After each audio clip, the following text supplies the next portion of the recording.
A verbetógrafa, professora Niadva. Pensenologia, página 11, última linha.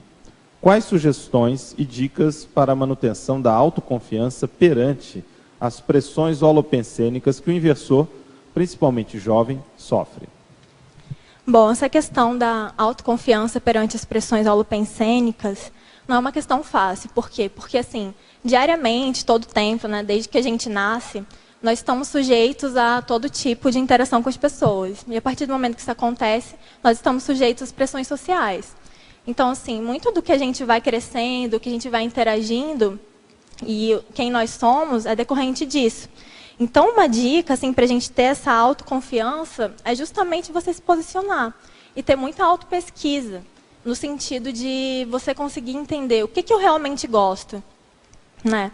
Se você tem afinidade pela técnica da inversão existencial, quais são os fatores assim, que me motivam até isso, a agir dessa forma?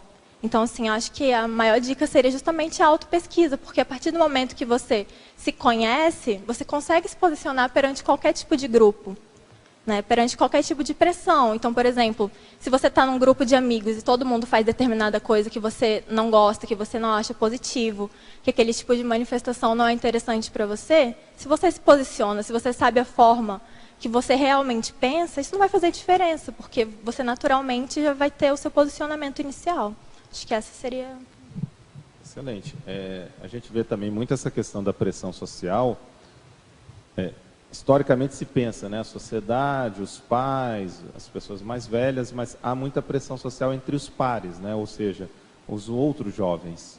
E principalmente na adolescência, o inversor ele acaba estando numa situação que é muito comum para a juventude, até por aquela questão natural do desenvolvimento, de necessidade de aceitação social, de fazer parte de um grupo, né, o senso de pertencimento, e é uma questão também de definição da identidade, então uma certa oposição em relação aos pais e uma busca, né, pelos pares. E nesse sentido, muitas vezes a pressão social ela vem mais de maneira lateral, né, ou de maneira horizontal do que do ponto de vista vertical, né, dos pais aí. Vem mais dos amigos, dos colegas, dos grupos no qual o jovem, o inversor, a inversora estão inseridos, né?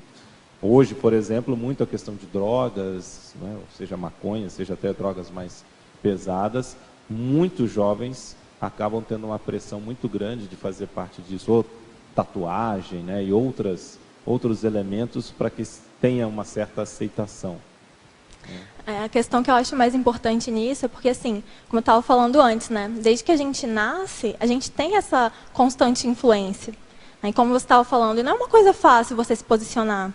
Porque, assim, a gente vive em sociedade, que ser humano que não quer ser aceito, é da nossa natureza. Né, a gente já nasce querendo ser aceito, então a gente começa a fazer as coisas de acordo com aquilo que a sociedade nos traz. E, assim, é comum essa dúvida e essa angústia muitas vezes, né? Como é que eu vou me posicionar perante todo mundo, todos os meus amigos que agem daquela forma, mas eu não quero agir?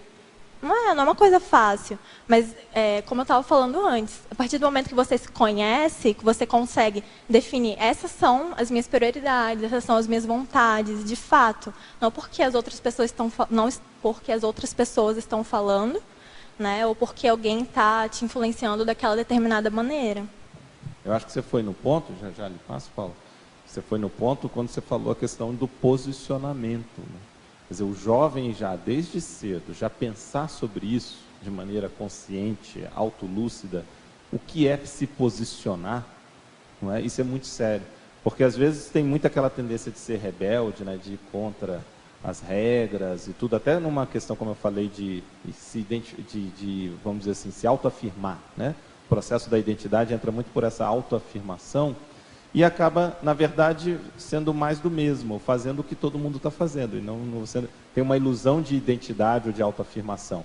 Eu lembro uma vez uma entrevista do Lobão, né, roqueiro Lobão, e ele falando que chegou um ponto que antigamente o rock tinha muito essa ideia de ir contra a corrente, né, de ser da rebeldia, de ir contra o tradicionalismo.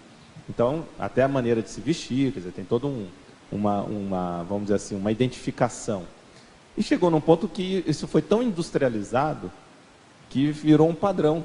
Então, o que ele fez, né, para ir contra isso? Ele fez numa das capas de um dos discos dele, ele colocou ele de terno e gravata, um disco de rock, justamente para contrapor, para chamar atenção para isso, porque padronizou, não é?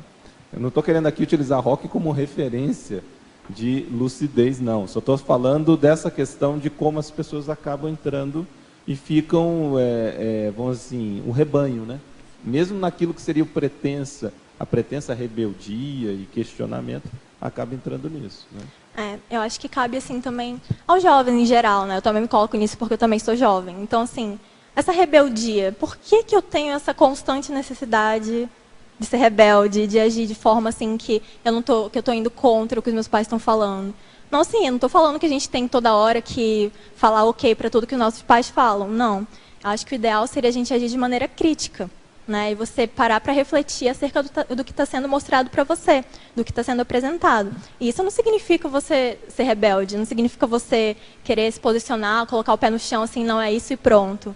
Né? Até porque, a partir do momento que a gente usa essa rebeldia, a gente não vai conseguir, de forma alguma, falar o que a gente realmente quer para as pessoas. Né? Porque, imagina, se a gente chega gritando, falando, querendo se posicionar dessa forma com os nossos pais, não vai adiantar de nada.